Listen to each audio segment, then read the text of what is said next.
welcome to the first impressions for Nohrian Dusk, Fire Emblem Heroes Conquest. I think I have to clear up a lot of misconceptions with these impressions, so I hope you're ready for that.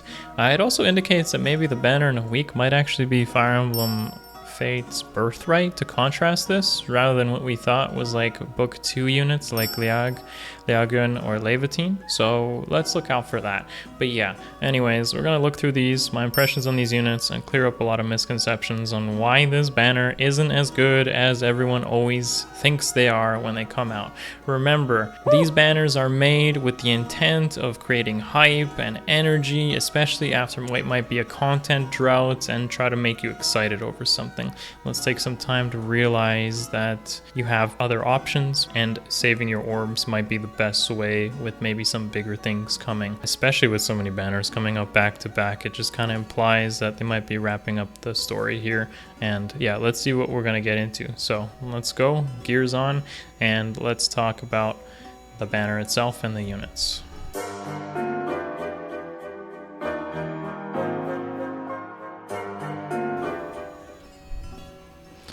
Alright, Fire Emblem Fate's Conquest, as we expected.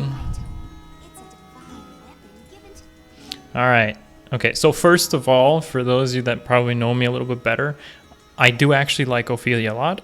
I do like the other units in this banner a lot, so before you think I might be just harping on your favorite characters, that's not my intent, okay? It's just to clear up like as many things as I can and put their role where it stands in the current game. She looks good, her art looks great, the voice acting is on point, and finally here, actually, since I love Odin, it makes sense that you release her. I have actually used all these characters in my Conquest playthrough, my first playthrough, so I do have an attachment to them. Blue infantry mage.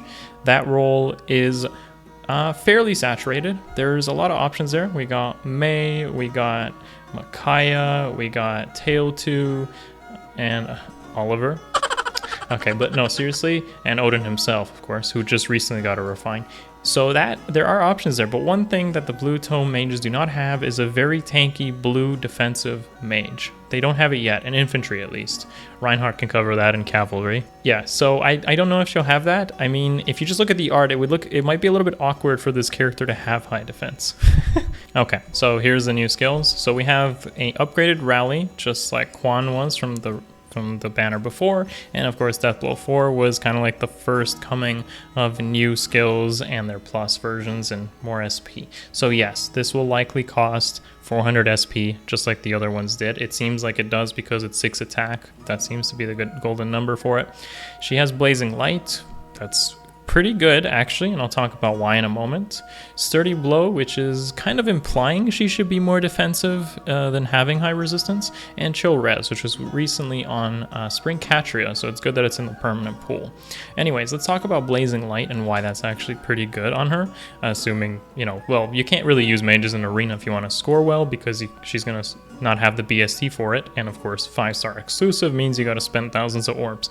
But beyond that fact, Blazing Light and why that's actually a good special. So if we look at Mistltein, basically she has 1 cooldown reduction right away, like a slaying weapon on her tome, and then at the beginning of turn 1, she has like a crazy infantry pulse effect on herself based on how many tome users are on the team, including herself. So what this means is that like Ether will go from 5 to 4 right away, but then she counts as a tome user for the weapon herself, so it goes down to 3 charge, and then if you add 3 more tome users on the team, you literally just have a ready Ether on turn 1, you're ready to just blow something up.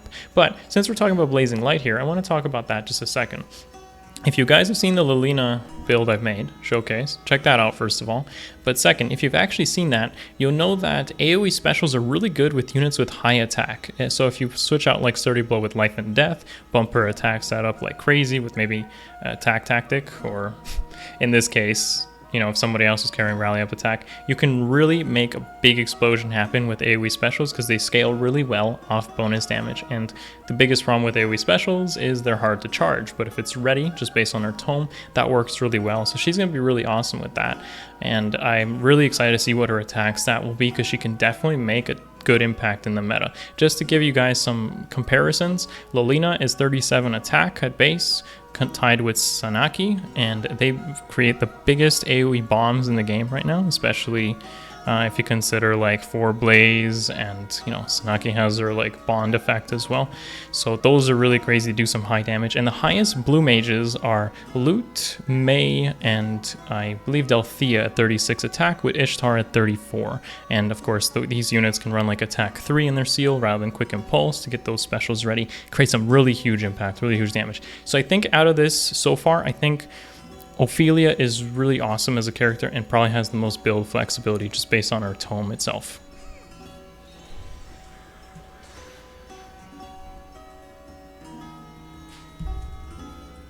You should send me out to scout on the enemy. Okay, yeah, of course everyone's gonna say, oh my god, Niles' daughter is here, whoa ho ho, you're gonna pull, right, Sensei? No, I'm not gonna pull. Okay, first of all, I don't actually like Nina as much as like Niles. Nina is one of those characters that fill one of those just straight up tropes. And I'm not going to talk about the character trope itself. Go and search that up if you want to. But Niles has some more character depth than her daughter does, unfortunately. It doesn't appeal to me that much. What does appeal to me, though, is that it's an infantry bow user with likely Gen 2 BST. And there's actually not that many. There's only Noir in the seasonal, and I think Faye before this. So what's exciting to me is that she's kind of coming into a role that not a lot is filled out. We're going to have to see what her stat spread is like, but at least this isn't that saturated, and that's pretty cool to me. I don't have much of an opinion on the character itself. Voiced by Fur, I guess. So, Shining Bow. What does that mean to me? I look at that and I'm like, oh, finally Niles can do some damage. Because if you use Niles, you pretty much have to use Slaying Bow to do damage with Iceberg or Glacies, right? Shining Bow is the equivalent of Leaf's Light Brand. So if an enemy unit has a discrepancy, too much of a discrepancy between its defense or res, you do an additional 7 true damage, which is really good, super good. I like that the bow itself is still obviously a bow, so it's effective against flying foes, and that means it hits even harder on somebody like Michaelis or Volter, who have pretty low res. But yeah, that's actually a pretty good bow, especially for maybe some lower attack bow users like Niles. Yeah, it's kind of funny that would work that way. I don't think she'll have low attack. We haven't seen a low attack unit released in a really long time. The rest of her kit is pretty underwhelming. The only thing that really stands out here is like Bow Valor in the permanent pool, which was on LA Roy previously, and Speed Res Link, which I believe is new. I don't remember somebody else having this, but it's not going to be one of the more, I wouldn't call this one of the better Link skills. I honestly think, especially if you consider like Odin, he has attack speed, so you kind of want defense res to synergize with him, if you were to use him, of course. And I feel like speed res is kind of weird. Like attack and res or attack defense might actually be the better ones. Attack anything is going to be better, obviously. So I don't know how I feel about it. It's good, but again, it's not something you're going to be using in like arenas, because you don't want to use positional skills. The only one who could use that effectively would likely just be Legendary Lucina if you have her. So yeah, not too impressed. Her kit's just good, but not really anything outstandish or new beyond that. In your dreams. How fitting. I became a knight hoping to one day reunite with my best friend. Oh, you'll reunite, all right, Silas. You'll reunite with a lot of us. So his voice is blocked out. I've been hearing a lot this is voiced by the same voice actor that did Pit from Smash, or in his 3DS games, I guess. Blue Lance Cav. Again, we just had one. That was Quan. So I'm going to assume that he's going to have probably some tanky defense, probably a really, really high defense, which actually isn't covered too well in the Blue Lance Cav. I think only Quan himself would likely have some really good defense. I'm talking about, 3 and 4 star pool, of course, because... yeah, 4 skills. So because he has 4 skills, we know that's a good indication that he's likely to be demoted. Keep in mind, this banner lasts a month, so that demotion is not going to happen for over a month, which is pretty sad. But one thing to note, reposition in the blue pool, and then it's a matter of whether they put even defense wave or steady stance at 4 star. Either way, 20,000 feathers may very much be worth it on even defense wave to spend for, especially on some units that do want to self buff. Think like tanks, or maybe even a blade mage to just cover themselves with a 6 stat buff, just like that, or some really good blade mage, maybe like that can scale off of their defense on enemy phase. So maybe someone like Merrick, even defense wave, close counter. You're in the front lines with Gromblade, like that's pretty good as well. Or maybe even Bowie, like I don't know, but it definitely opens up some options if you want to combine it with that. There's obviously better candidates, but that's more of the creative stuff. What is cool though, of course, Slaying Spear is on him. So we've had Heavy Spear before, which was 20 refinement stones to bring it to that. So he has some really good fodder on him himself, and his kit himself implies he's gonna be just really tanky. It's in saturated pools, so Of course, Steady Stance does imply that you can finally fodder Bike for Ether and Steady Breath. Wonderful heroes here. Alright, so probably the most controversial unit on this whole banner. We're going to talk about it in full detail here. Red Dagger. It is the one colored dagger we were missing from the Dancer banner. Recently happened with Hoshiden Festival. I think that art is great. The voice acting is on point. But we're going to see why it's not probably as good as you think it is, even after reading what is about to come. Hey, look, it's Yu-Gi-Oh! Honestly, I gotta like squint for this. Okay, so yeah, I know what it does. It is a cooldown reduction, so it's the same as like Barb Shuriken. It's a preference weapon, and well, just think of it this way. It has the same effect as every other dagger. You debuff the unit you attack and the ones around it, so it has that effect. And it's a player phase dagger. Its effect activates on player phase, where if you initiate combat and you're hitting sword, lance, axe, or dragon stones, okay? Nothing else, just those ones, you gain 20 defense. Okay, that seems ridiculous. It does seem ridiculous on first impressions, and it's quite welcome, I would say, out of a ranged unit. But the thing I want to point out right away with that is the unit itself is trying to do something that's like applying a band-aid, okay? Like a ranged unit attacking into very tanky units that have distant counter, you have to literally one-round them or you die, because a lot of distant counter users, they tend to run stuff like Steady Breath and Quick Riposte, or Steady Breath and like Vengeful Fighter, like for instance. I mean, that's not as good, but there are definitely, you know, Vengeful Fighter for the QR effect. But generally, those units have their special charged right away, and if Flora can't one-round them, she will die. And it doesn't matter if you have 20 defense. If something hits you back with Ignis or even Ether, is just 20 defense becomes 10 defense after an Ether hits you, right? It's cutting 50% of that. So unless she has like already 30-20 defense base where she can move up to 40 or 50 defense, she's not going to be, you know, taking those hits really that well. So she has to one round. Luckily for her, she does come with Iceberg, so that means that she will likely hit that Iceberg off, and if you give her maybe Flashing Blade with Glacies, it means you can probably do some good damage. But this is all in the numbers and the statistics.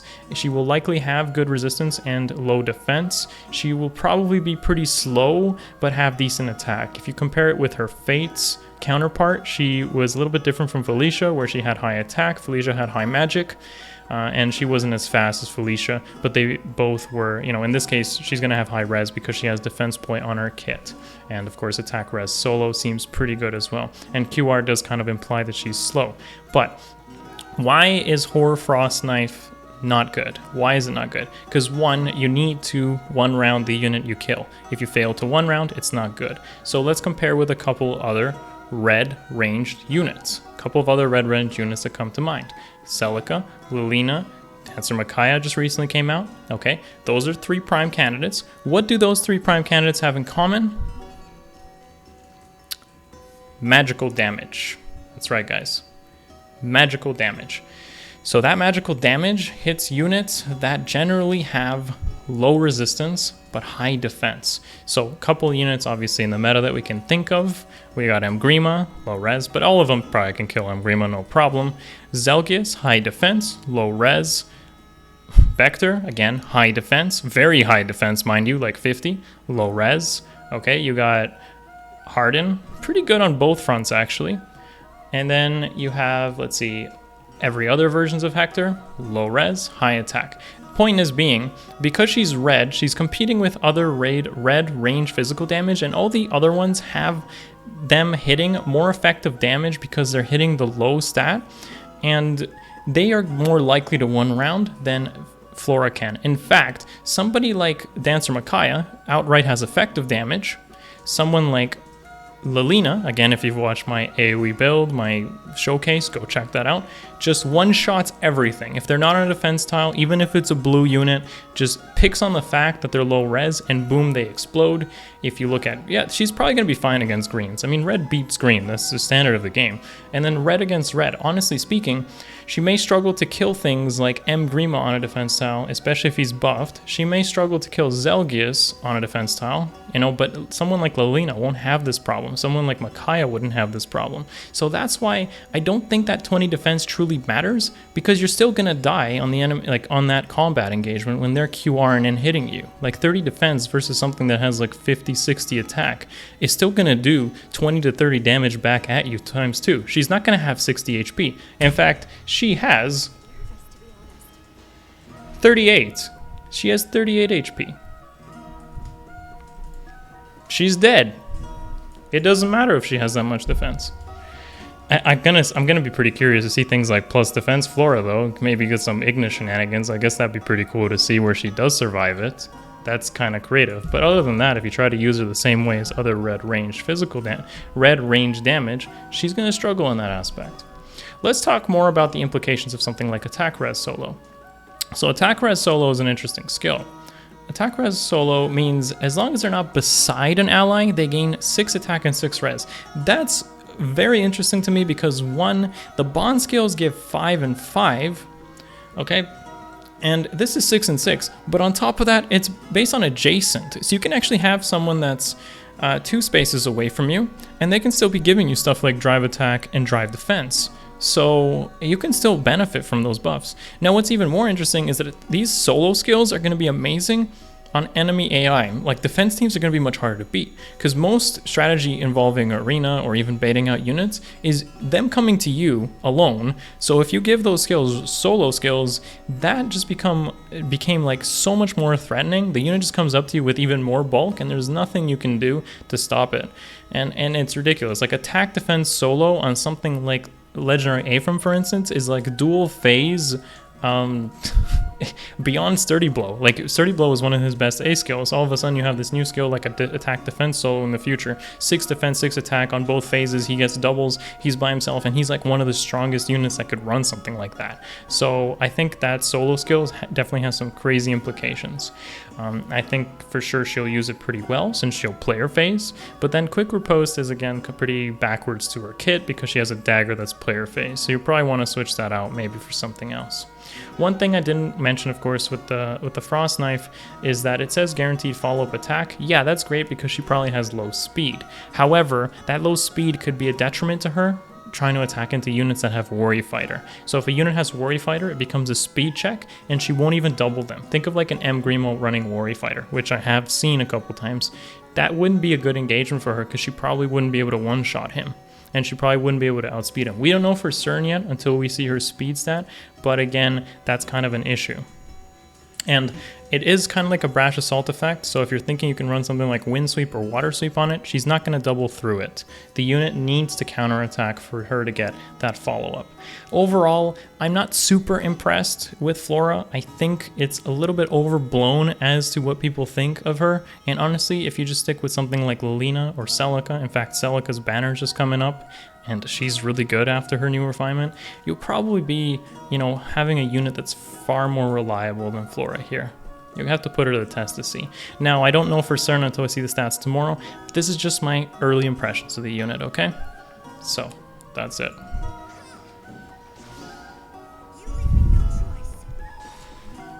One quick thing to notice here as well.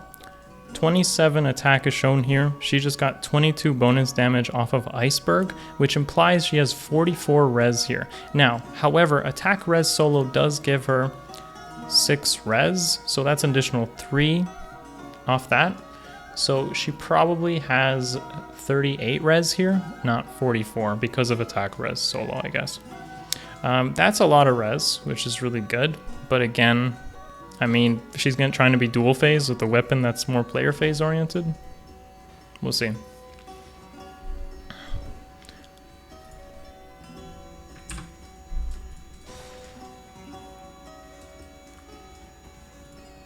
arm and arm, leg and leg, my head, my heart, all of it offered that you may feed, devour me. What? Oh look, more contracts. The best story writing I've ever seen.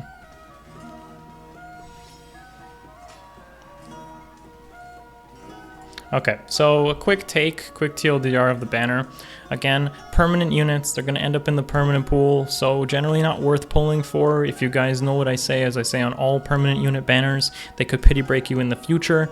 Again, if you do plan to pull here, please do know for certain that just because Silas and Ophelia are sharing the blue pool does not mean you have less of a chance of pulling either. In fact, you'll just pull both. Think of the other one as a bonus while you summon for them. If you decide to pull for, waifu or husbando reasons, I understand.